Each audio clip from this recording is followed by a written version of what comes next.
అయోధ్య ఈ పేరు వినగానే ప్రతి భారతీయుడు ఓ ఆధ్యాత్మిక భావనకు లోనవుతాడు. అలాంటి చోట ఓ బ్యాంక్ ఉంది. ఈ బ్యాంక్ లో అకౌంట్ దొరకడం చాలా కష్టం. ఈ బ్యాంక్ లో అకౌంట్ అందరికీ ఇవ్వరు. ఏంటి, డిపాజిట్ ఎక్కువ రూపాయలు పెడదామంటారా? బంగారం డిపాజిట్ చేద్దాము అంటారా? అయినా కూడా అకౌంట్ అయితే ఇవ్వరు. మీకు మంచి పలుకుబడి ఉంది, రికమెండేషన్ పెడదామంటారా? అయినా కూడా కష్టమేనండి, అకౌంట్ ఇవ్వరు. ముకుందా జ్యువెలర్స్ తెలంగాణలో మొట్టమొదటి ఫ్యాక్టరీ అవుట్లెట్ మన కొత్తపేటలో ఫిబ్రవరి 14న గొప్ప శుభారంభం. పోనీ అకౌంట్ ఉన్న వాళ్ళకి ఏంటి లాభం అంటారా? అన్ని బ్యాంకుల్లో మాదిరిగా ఇక్కడ డబ్బులు దొరకవు. దానికి బదులుగా 35,000కు పైగా ఉన్న ఈ బ్యాంక్ ఖాతాదారులకు మనశ్శాంతి, మత విశ్వాసం, ఆధ్యాత్మికత లభిస్తాయి.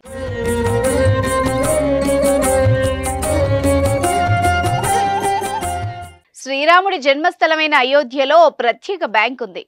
అన్ని బ్యాంకుల్లో మాదిరిగా ఇక్కడ డబ్బులు దొరకవు. దానికి బదులుగా 35,000కు పైగా ఉన్న ఈ బ్యాంక్ ఖాతాదారులకు మనశ్శాంతి, మత విశ్వాసం, ఆధ్యాత్మికత లభిస్తాయి. నూతనంగా నిర్మించిన రామ మందిరాన్ని దర్శించే భక్తులు, సందర్శకుల దృష్టిని ఆకర్షిస్తున్న ఈ బ్యాంకు పేరు అంతర్జాతీయ శ్రీ సీతారాం బ్యాంక్. ఇక్కడ డిపాజిట్ చేసేది అన్ని పేజీల్లో సీతారాం అని రాసి ఉన్న పుస్తకాలు.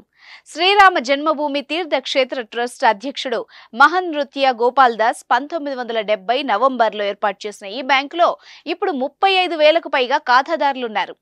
మన దేశానికి చెందిన వారే కాకుండా America, Britain, Canada, Nepal, Fiji, UAE తదితర దేశాలకు చెందిన వాళ్ళు కూడా ఈ ఖాతాదారుల్లో ఉన్నారు. ప్రస్తుతం ఈ బ్యాంకులో రామ భక్తుల నుంచి సేకరించిన 20,000 కోట్ల సార్లు సీతారాం అని రాసి ఉన్న బుక్లెట్స్ ఉన్నాయి.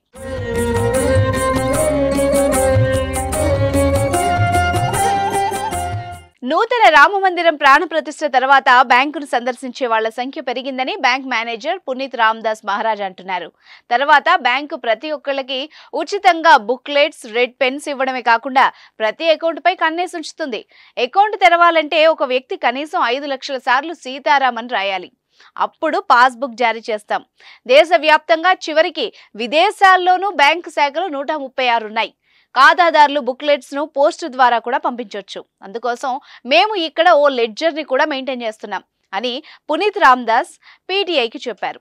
సీతారాం అని రాసి బ్యాంకులో డిపాజిట్ చేయడం వల్ల ప్రయోజనాలు ఏంటని సందర్శకులు అడుగుతూ ఉంటారని కూడా ఆయన చెప్పారు. మనశ్శాంతి, విశ్వాసం, ధర్మం కోసం మనం దేవీ దేవతల ఆలయాల్ని ఎలా సందర్శిస్తామో ఇది కూడా ఓ భక్తి మార్గమేనని నేను వాళ్ళకి చెబుతూ ఉంటాను. ప్రతి ఒక్కరి మంచి కార్యాలు, చెడు కార్యాల లెక్కలు భగవంతుడి దగ్గర ఉంటాయని మనం చెప్పడం లేదా? ఇది కూడా ఒక విధంగా అలాంటిదేనని పునీత్ రామదాస్ చెప్పారు.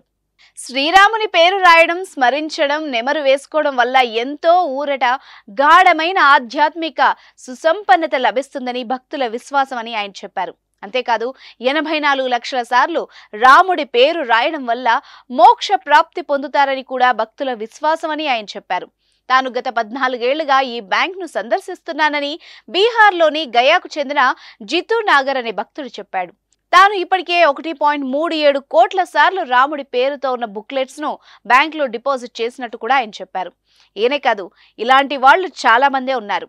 తమకు ఏదైనా సమస్య వచ్చినప్పుడు ఇలా శ్రీరాముని నామం రాయడం వల్ల తమకు ఎంతో ప్రశాంతత లభిస్తుందని, ఆ కష్టం దూరమైన భావన కలుగుతుందని వాళ్ళంతా చెప్తున్నారు.